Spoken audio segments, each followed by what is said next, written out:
What's up? I'm Dan Fredenberg, and this is another chance encounter. Hey, what's up? I'm Dan Fredenberg. I'm a commercial real estate guy. I'm from the internet.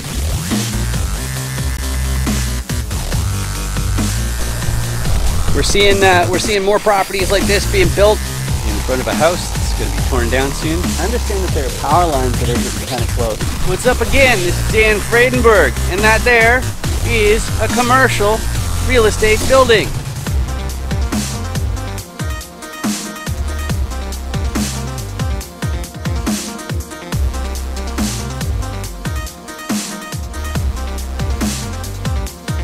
I'm joined today with Kevin Dugan. How are you doing today, Kevin?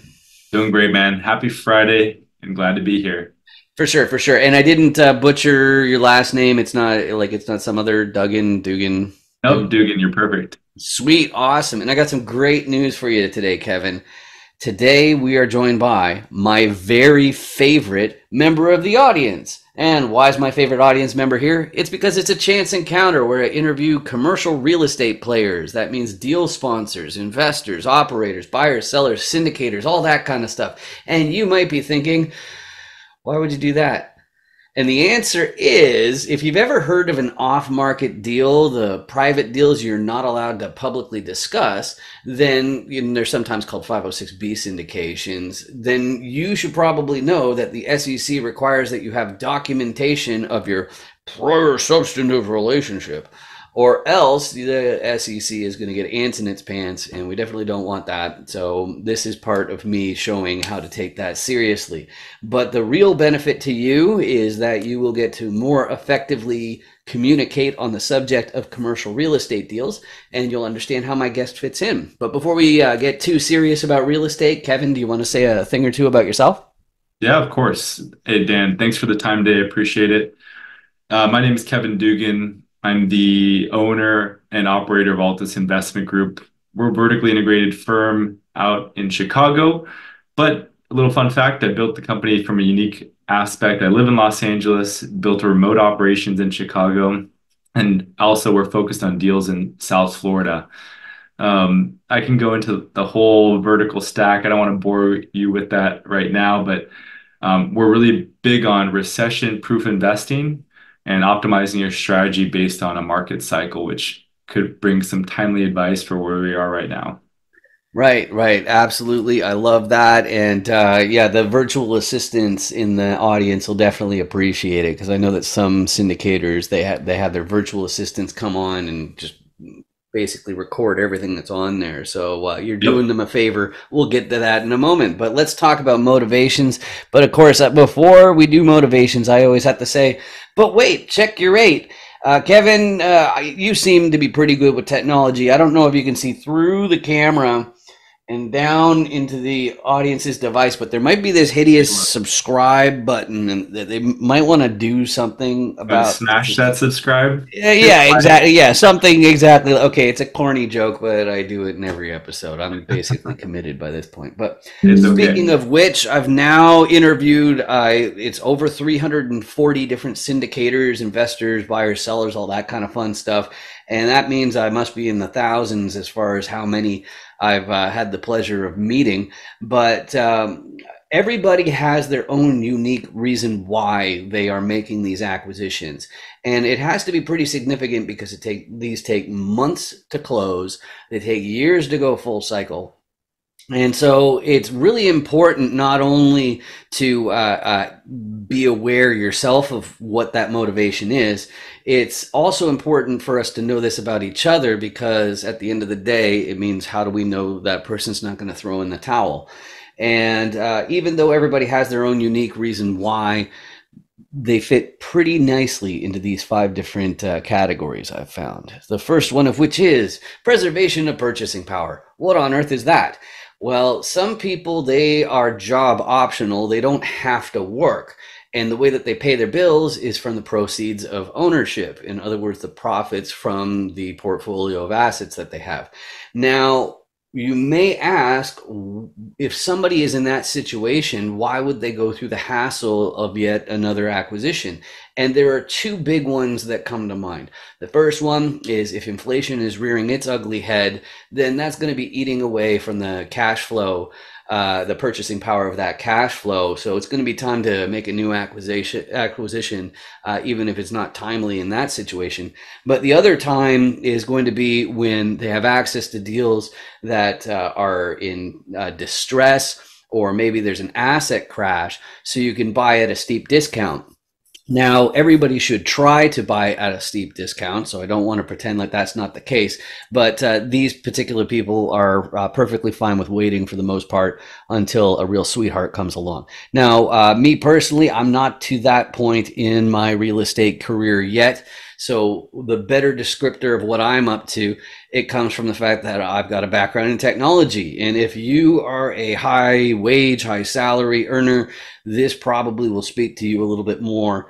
And me personally, it was the CRM industry. But the idea is that I started working for a real estate guy back in 2014. He was flipping 10 houses a month. He was doing 10 transactions a month in the single family. And I basically looked at my tax bill, and it occurred to me that I need to pivot to where, instead of seeking an ever increasing salary, I need to take advantage of equity multiples by having these little slivers of capital in these different properties. So that's my main motivation. So I'm more looking for IRR than cash on cash. So that's my motivation for this. And I understand that that's too subtle, especially for a lot of youngsters. What they're more concerned about is, you could kindly call it taking control of somebody's schedule. But for some people, they're strictly looking to hustle like crazy right now so that they can fast track their retirement. But other people are just more focused on being able to work fewer months per year or fewer weeks per month or something like that. And one thing that I like to point out about this motivation here, a lot of people think that is secretly everybody's motivation, and I assure you it's not. Because, for one example, there are some people that are just plain motivated out of ambition, and they want to buy their entire hometown. They're after that generational wealth. They want to make sure that their great grandchildren never have to hold a day job. And so that's why they're going to hustle into their 90s. So even though it's vilified in some circles, the fact is, these are very valuable people to have in business, because somebody's got to make sure that these properties are taken care of. People actually have to do the work. And that's why these are great people to have involved. Just like the last group, however, their motivation will be because they've picked a sector of society, or maybe it's animals or the environment. Who knows what it is? But they realize that there's a financial component to making a big impact, and that's what drew them to make these different commercial acquisitions. So, Kevin, of those 5 different motivations, what combination would you say describes you best? Yeah, so it'd probably be the last two. First and foremost, I was a rich dad, poor dad product. So 2008, read the book and completely changed the trajectory of my life, and I wanted to become an entrepreneur and business owner. So for me personally, real estate's the current vehicle of value that we're able to facilitate, both in the investment side, for our investors, but also from the services side in terms of property management and construction. But in the years of doing this work, now over a decade of being in the real estate industry, to me, it's become more of a mission-driven initiative where you start to realize that it's just people. Everything in business is people, and especially in real estate, without the humans that live in the properties, without the individuals who are going to stay in the commercial assets, they don't really mean anything. They're just boxes with utilities. So a driving factor for me now is to be able to improve the quality of life and people that live in our homes, be able to provide education to those who need it, to also improve the mindset of our vendors, our staff, and then, of course, for our investors to be able to provide great opportunities where they can enjoy their lifestyle, but not have to focus on the day-to-day operations and the headaches that come with running real estate that nobody wants to talk about on a regular basis. Yep, I absolutely love that. It's a fantastic answer, and I was really surprised personally how how rewarding asset management is, and that's a lot of what I hear and what you're saying. So it's great to have a kindred spirit for that. But one of the issues of talking about motivation is you run the risk of getting carried away and sounding super optimistic and whatever. But the fact is, every business has its own risks involved, and commercial real estate is a very mature industry. So that means the risks are obviously there. But if you've ever been involved in an off-market deal, these 506B syndications, the SEC attorney in the mix, and there sure should have been one. If there wasn't, that's the biggest red flag out there as far as it's probably a Ponzi scheme. But the SEC, the securities attorney, they should have insisted that everybody who's involved in the deal to fill out this financial questionnaire. It's really invasive. It asks about like your net worth and stuff like that. And when I was going through that questionnaire, I found one question was more problematic than the others. I felt it lacked utility, and it was the tolerance for risk assessment question. I didn't feel that the answers could give me anything meaningful. So I made my own version that's a fill in the blanks. And it is, there are many popular investment asset classes, but I think blank is too risky. So, Kevin, it can be inside real estate, it can be outside of real estate, it can be both if you want. What's too risky for you to invest in? Yeah, so I'll speak generally here, not to a specific asset class. So anything that's hyped up. So as soon as you found that the Uber driver, your hairstylist, your next door neighbor who's, in whatever which not industry that's not directly related to finance is hyping up a specific asset class, you're probably talking about a bubble. In essence, it happens time and time again.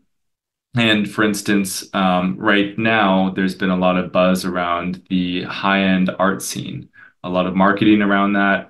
Prior to that was the blockchain, even though that's going on a nice run right now. But I would say every asset class comes with a cycle to it. Real estate has traditionally been one of the most stable, but even real estate goes through cycles. 2008 went through its residential multifamily crash, and we're probably going to head, if not already, in somewhat of a commercial real estate crash right now. So long-winded answer for saying varies based on time and cycle, but right now, stay away from the hype. I love that answer. It's fantastic. And one of the things that I wanted to include starting from the first Chance Encounter interviews, but I decided not to for the first few hundred, it was this slide right here asking about favorite deal metrics. And the reason why I didn't want to was because I know some people, they're like the public relations, the PR, the front of house sort of person for a commercial real estate company. And because of that, they're not going to thrive by digging through a spreadsheet and tweaking different numbers here and there, looking and making sure that line items are valid and all that kind of stuff. They're not really going to focus on those. But it hit me that even if you are one of the less arithmetically inclined people out there, you're still going to have a few different metrics that you're going to use to distinguish one deal from another. And they're probably on this list, even though it's not an exhaustive list. Anybody in the audience who is only going to be listening and not watching, I'll read them out and introduce them if it's really vague. But they are cash on cash, IRR, which is internal rate of return. There's cost per door. There's net operating income, which is NOI. Going in cap rate, which is actually talking about what sort of discount are you getting on the cap rate compared to the going rate in that area. Then there's the loan interest rate, the occupancy, which is the inverse of vacancy, but it's the same number figuratively. The average income where the property is located, the amortization period of the loan, the difference between the market versus in-place rents, the population growth in the area where that property is located, so that way it has some baked-in demand or appreciation there. The sponsor record, which is how many deals deals have already gone full cycle, how many are on the go right now, the waterfall split or exit strategy, which means what happens to your investment after your capital has been returned. Then there's DSCR, which is debt service coverage ratio, which is how much of the revenue from rent and whatnot is immediately going out the door just in the form of the loan. But once again, that's not an exhaustive list, so you're welcome to name some other favorite metrics if you want. But if you want to give like a top three or something like that, Kevin? Yeah, so once again, focusing on people, population growth, job growth, medium income wage growth. You're really looking for a trajectory of a specific market, and then tapping onto the cost per door, especially because a lot of our investment strategy is based on a construction component.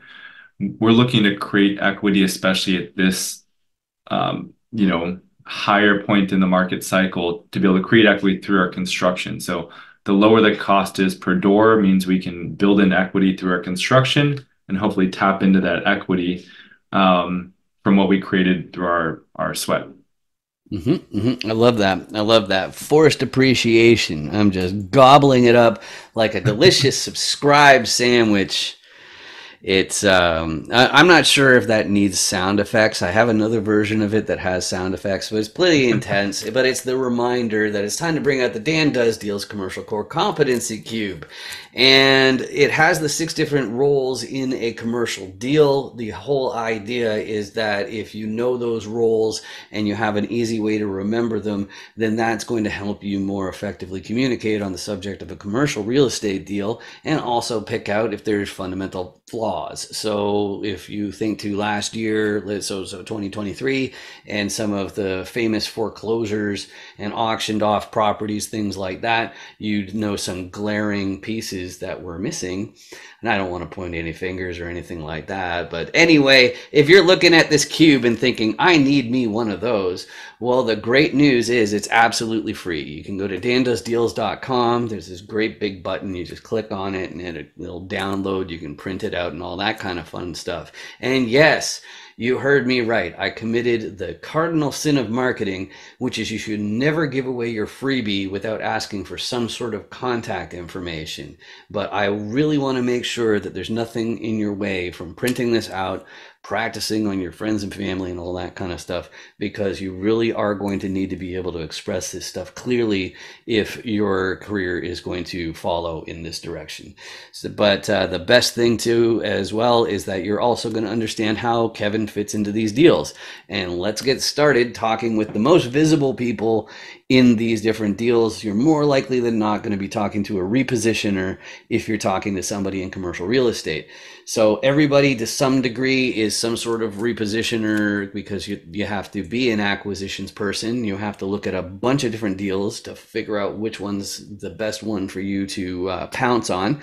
And of course, to figure that out, you also need to do a bunch of paperwork. The fancy word is underwriting the deal. It means you're doing the math. You're figuring out, is this property even making the amount of money that the seller / broker is claiming it is? Because all right, so even that much you have to be careful with, and you also have to figure out how can you find more upside regardless of where it stands right now and where they're fudging the numbers. So the first place that the repositioners are going to be thinking is the most peculiar one of the bunch as far as I'm concerned, which is they all have to have a vast network of financiers. They need those investors, those lenders, the people who aren't going to be dealing with residents. They're only going to be dealing with the property owners, the paperwork, and the money, and that's it. Those are the financiers. So they're not going to be on a GP team, even though there may be GPs with extensive financier relations. But if you're wondering why do they need to have these vast networks of lenders and financiers, it's because if you can secure a more advantageous loan, that goes straight to the profitability of the building. In other words, cheaper money means the business makes more money. So that's why they're constantly talking to them. But as far as more traditional ways to make that property find more upside, the first one is to find those Benjamins that are going down the toilet and putting a stop to that, let me tell you. But of course, there's a lot more to operations than just unclogging toilets and collecting rents and mowing lawns and shoveling snow, that sort of thing. And even a guy like me who's spending all this time interviewing these different syndicators, there are some contributions that can be made. So while I've been on a GP team, the website assets and any social media is something that's inside my purview, any automations for the internal operations. But of course, if you're talking bigger properties like I tend to focus on, the 100 units or more, then you're probably going to be outsourcing property management to a third party. And then the thing that you're going to need on a GP team is somebody with some serious marketing chops, because vacancy is the enemy in real estate. So you have to get those units filled. And so somebody with some good marketing chops will help out on those kinds of GP teams. But there's only so much you can do with operations. So the next place that the repositioner is going to look is to get a contractor team involved to do a value add, to upgrade the units, to make the property nicer. And that way you're upping the desirability. But if only it were that simple. The fact is, you can spend endless amounts of money on contractors. You can go ahead and gold plate the toilets if that's your thing, but you're not going to get a good return on investment on that kind of frivolous spending. So somebody has to keep a close eye on those projects, making sure that they're not using subpar materials and they're not dragging their feet. And I don't know if you know this about me or not, but I'm from the internet. So that means I need locals. I need boots on the ground, somebody who can be there in an hour or two, because categorically that wouldn't be me, because I'd still be stuck at an airport if I had to get there as soon as possible in an hour or two. So that's why I need those locals. But it sounds like I've now put together a decent team and we can start taking over businesses. And this might be why you're watching this video right now. It's because you're thinking, hey, I could be a repositioner. I know how to buy a house. I put down a deposit and I get the money from the bank and boom, we got it. And you're just thinking, hey, well, what about that 350 unit apartment complex? It's just down the street. I'm an engineer or a physician or an attorney or something. I bet me and my, circle of friends can pitch in 100K each or something like that. And we could buy that place. So you and your circle of friends, you turn around to the financiers, you go to the bank and you say, hey, I want to buy that 350 unit apartment complex. They'll give it to me for tens of millions of dollars. You don't have, I don't know, tens of millions of dollars you want to lend me and my friends, do you? Well, even beyond that stunning delivery, there's going to be another problem on your hands, because the financiers are going to ask for one other thing I haven't mentioned.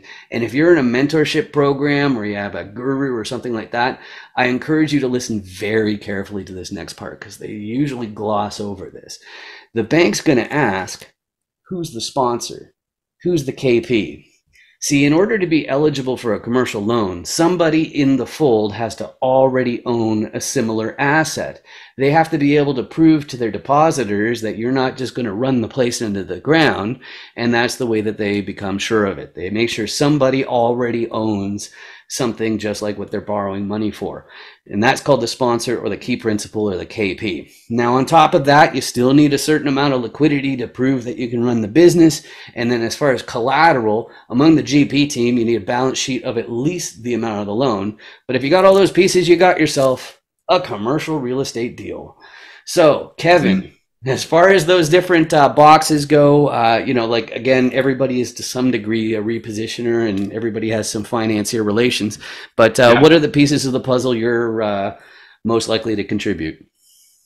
A little bit of everything, actually. So Chicago, we're vertically integrated. We have a construction company that's in-house and a property management division.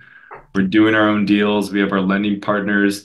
We're primarily focused on smaller fix and flips as well as smaller multifamily deals because we can turn them fast and they're mom and pop operated all the time.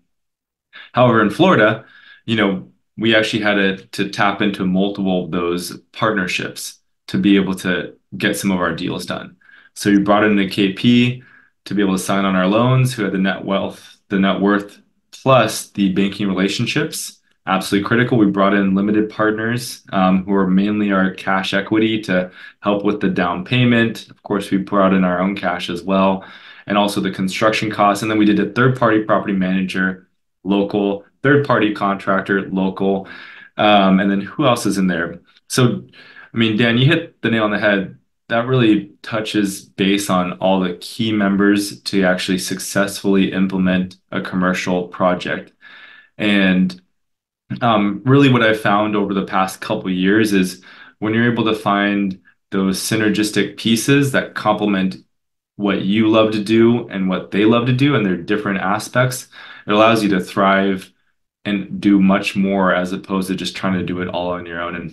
And that's the big philosophy in commercial real estate, multifamily, self-storage, mobile home parks is as a team, you can do more than just as an individual. So people, it's always about people. I love that answer. It's fantastic. And let's get on to the properties themselves. And you also mentioned the other asset classes that frequently show up on this show. But when real estate people are asking each other, what's your buy box? What's your ideal property? We're really asking about three main things. You have to check these three boxes. The first one's geography. Where is it? Which state, which county, possibly even which neighborhood. We're talking about ideal, so that means like they may want to drop everything and go after this. That's what we're trying to describe here. So that's the geography. The second one is going to be the size. And most of my guests on this show are in multifamily. And the way that you define size in a multifamily deal is by the number of apartment units. That's actually part of the baked in strategy. It's that you have multiple revenue streams instead of like in single family where it's only one revenue source, one renter. And the idea is you basically mitigate some risk by having multiple units.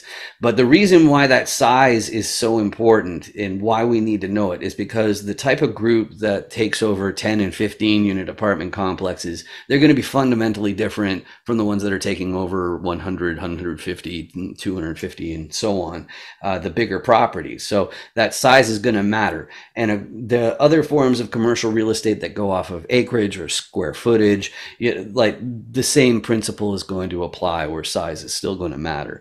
But the third thing is commonly called class. I prefer the term desirability because it's more than one thing.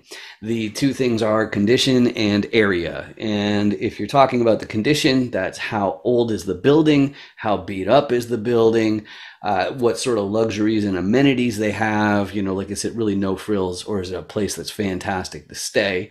That's the condition. But when you're talking about area, there are some other forms of commercial real estate that are not residential. So the school districts where the property is located, or it's more important for a residential property. But the crime rate is always going to be important for the area. And then the old trope where people say location, location, location, what they really mean is traffic, traffic, traffic. If a gazillion people pass by that property every single day, it's going to have baked in desirability that's much better. And so the way that you rate these two parts of class, the area and the condition, it's the same system as they used in grade school. So you have A plus at the top and then A minus and then B plus and so on. So Kevin, as far as you and your group goes, what's easier to say yes to? So on our end, I would say that the location component is probably the most important. It, Mm-hmm. driving factors are just the people.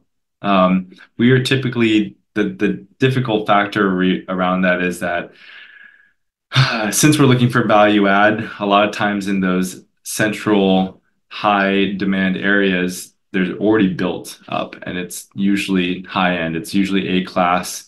The demographic is, already paying quite a bit. So you're trying to find those properties that are on like the transitioning areas, like not quite the most expensive region, but also transitioning from like a up and coming area. So there's a little bit of an art to it and science component in terms of how do you find great assets across the board. But us, we're typically targeting like a B minus if we can hit in that category, and then post 1975 build, just because the mechanical systems are get a little bit sketchy the older the building is. Mhm. Mhm, mhm. And it was Illinois and Florida you already mentioned. Like, are those the main states, or are there Yep. others on your wish list? Those are the hubs that we're in right now. So we're primarily doing deals in South Florida, which would be the West Side, Tampa, St. Pete, Naples, Fort Myers, and also the East Side, Fort Lauderdale, Miami regions. And then in Chicago, it's the entire Chicagoland area. Um, a little bit non-conventional in Chicago, but it is the third largest metro in the US, which means it's constantly turning. There's opportunities out there. You just got to work a little bit harder for it versus Florida. If I could have told myself a decade ago, plus when I started jumping into real estate, how important the growth metrics are, population, job, median wages, that would have pushed towards Texas, Arizona, Florida, and Georgia, and some of the Carolinas is like the going spots. So if you invest in those regions, there's going to be a momentum behind you that carries you forward. If you invest in some of the more difficult states, there's money to be made in New York, Seattle, California, um, Las Vegas, Idaho. Like there's money in those markets. It's just you really have to be an expert in that space. I love it. I love it. And you already mentioned the importance of people. And the thing that is most amazing about getting into commercial real estate, especially from tech, I find tech people tend to be a little bit more guarded, and so it's a little bit of an adjustment coming into commercial real estate if that's where you came from. But people, I think it's because it's so multifaceted and single individuals. They're not going to be all six sides of the cube for any meaningful amount of time. It'll make Nope. way more sense to hunker down on a couple of these roles and really excel in those ways. But because it's multifaceted, we're constantly making introductions and referrals, even to teams that we're not going to be a part of. And the other thing to keep in mind, though, is even though we're eager to give these introductions, our own skill sets are going to make some decisions for us as far as who we're best suited to help. And keeping in mind that ultimately everybody's in the industry of deploying capital, so financiers are always of interest to everybody. I find with my skill set, the sponsors and KPs, they have the established businesses where somebody like me is real fuel for the fire. Whereas when you're first getting started as a local or a reposition or something like that, you need the grunts who are putting in 80 to 120 hours per week. And that's just simply not where I'm making the biggest difference to our bottom line. So that's who I tend to focus on. But in the context of these interviews, I obviously have to meet everybody. But Kevin, as far as you're concerned, I don't know if you have any 506B deals. Don't mention them specifically, and then say that you need investors. But who's in the audience that you're most eager to speak to? Yeah, right now, based on the economic cycle, we're looking for a lot of investors who are interested in debt, 6 to 12-month terms. And it's a little bit more predictable in terms of the outcome in the short term. But ultimately, we just want to help nurture potential investors so that, depending on the market cycle and timing, we can jump them into a variety of different projects. But right now, we're looking for debt investors who are interested in like 10 to 20% interest on payments. Beautiful, beautiful. I love it. And so after that line, I'm sure people are thinking, how do we reach out? And so I'm going to talk about myself first, kind of sandbag it for a second. Now, I fortunately have a pretty distinct last name. It makes me really easy to find, especially on LinkedIn, which is the social media platform where I spend most of my time. So that's the best place to connect.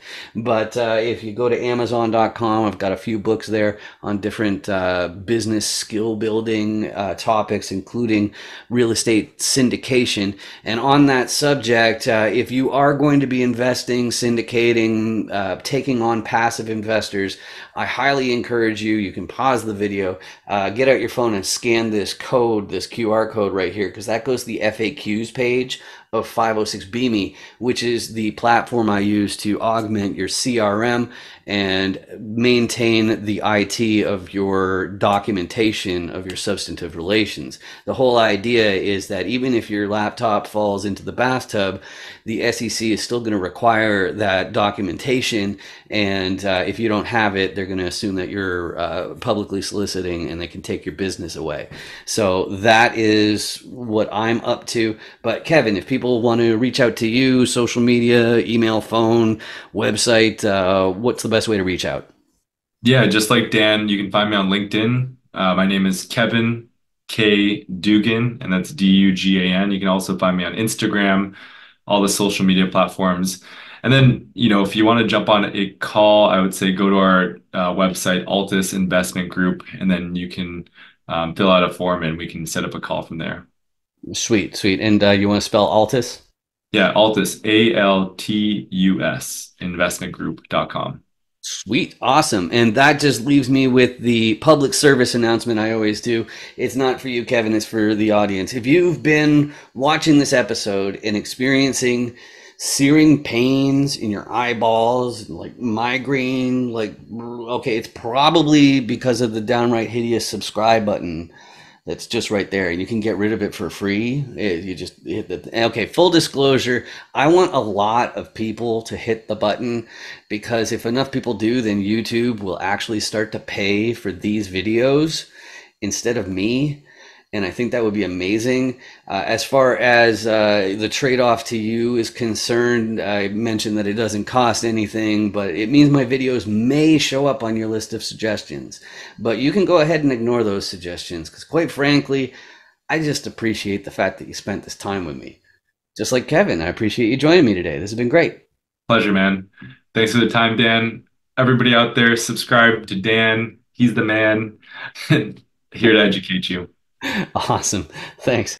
Hey there. Are you interested in commercial real estate deals? Would you like to build your network of investors and deal sponsors? Well, the best thing I can do for you is have you appear on a chance encounter interview as featured on dandoesdeals.com. You may know me from 506BME or as a top commercial real estate voice on LinkedIn. And if I had to think of the top factors in your success in commercial real estate, my top two would be your network and your ability to effectively explain how deals work with effective communication. The 15-minute chance encounter format, it checks both of those boxes, and they ensure that you can share your private deals with me without the SEC calling it a public solicitation. So hop onto LinkedIn. You can see my name is over here, Dan Friedenberg, and search for my name. And the best way to reach me and book that is to message me through LinkedIn. And don't worry, it doesn't matter if you decided to enter this space just last week or 2 weeks ago, or if it was decades ago. It'll be fun and easy to look good. We're just asking multiple choice questions based on your core competencies you look to contribute, your level of sophistication, all that kind of stuff. So I hope to hear from you soon. Thanks a lot. 506B me. Any syndicators, make sure you 506B me. Hi. Oh, hey, yeah, here's my code. You got your QR code scanner? Okay, yeah, oh yeah, just hold it right in the square there. Okay, cool. And now you hit open in browser. Okay. Okay. Are you already logged into 506BME? Yes. Yeah? Okay, cool. Yeah, so there's my video. So now I'm already on your watch list. So when you get back to your hotel, you can find out what my core competencies are and my level of sophistication. Sound good? Yeah. I love your hat. Real estate's a scam. That's really funny. Yeah. Nice meeting you. You too. 506BME, everybody.